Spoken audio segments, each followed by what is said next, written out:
12वां बाब नेहमे रूहानी। ए भाइयों, मैं नहीं चाहता कि तुम नेहमे रूहानी की बाबत बेखबर रहो।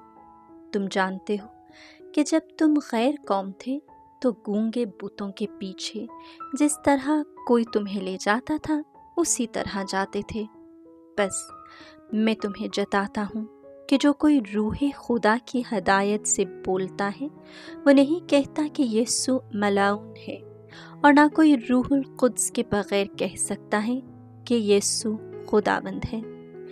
बस नेमतें तो तरह तरह की हैं, मगर रूह एक ही है, और खिदमतें भी तरह तरह की हैं, मगर खुदावंद एक ही है। और तासीरें भी तरह तरह की हैं, मगर खुदा एक ही है जो सब में हर तरह से असर पैदा करता है। लेकिन हर किसी को रूह का ज़हूर फ़ायदा के लिए दिया जाता है। किसी को रूह से हिकमत का कलाम मिलता है, किसी को उसी रूह से इल्म का कलाम, किसी को उसी रूह से ईमान, किसी को उसी एक रूह से नेमते अशफा, किसी को मौजज़ों की कुदरत, किसी को नबूवत, किसी को इम्तियाज़े अरवा, किसी को ज़ुबानों की कसरत, किसी को ज़ुबानों का तर्जुमा। लेकिन ये सब कुछ उसी एक रूह की तासीर है जो अपनी रज़ा के मुताबिक हर एक को बांट देता है।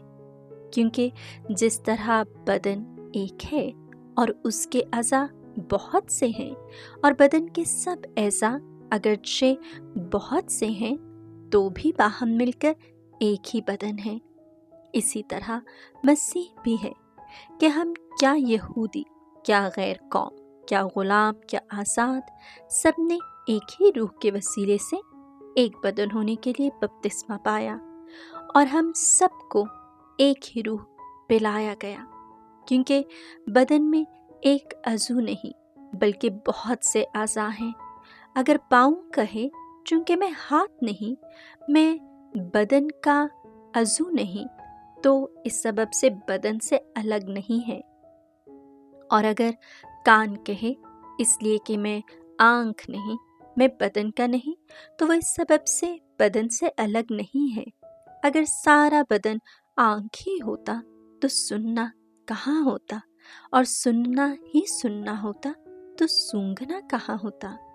मगर फिल हकीकत खुदा ने हर एक अज़ू को बदन में अपनी मर्जी के मुआफ़िक रखा है। लेकिन अगर वो सब एक ही अज़ू होते तो बदन कहाँ होता। मगर अब ऐज़ा तो बेशक बहुत से हैं, लेकिन बदन एक ही है। आँख हाथ से नहीं कह सकती कि मैं तेरी मोहताज नहीं, और ना सर पाँव से कि मैं तुम्हारा मोहताज नहीं, बल्कि बदन के वो आज़ा जो ज़्यादा कमज़ोर मालूम होते हैं ज़्यादा ज़रूरी हैं, और बदन के जिन अज़ा को हम ज़्यादा ज़लील जानते हैं उन्हीं को ज़्यादा इज़्ज़त देते हैं, और हमारे नाज़ेबा आज़ा बहुत ज़ेबा हो जाते हैं।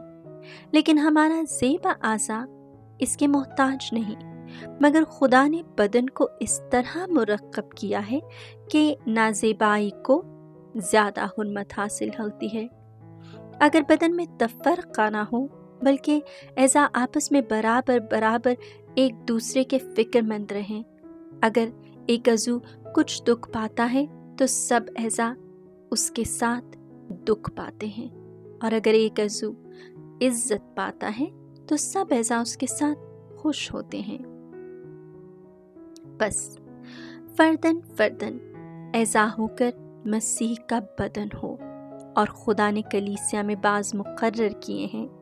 अव्वल रसूल, दोम नबी, सोम मुअल्लम, फिर मौजज़ों की कुदरत, फिर नेहमे शिफा, नेहमे अमदाद, नेहमे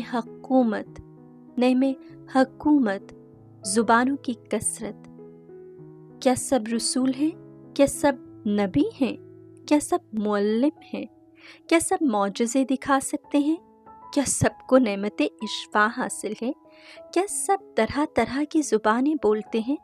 क्या सब ترجمان ہے، بس تم اچھی سے اچھی نعمتوں کے مشتاق رہو۔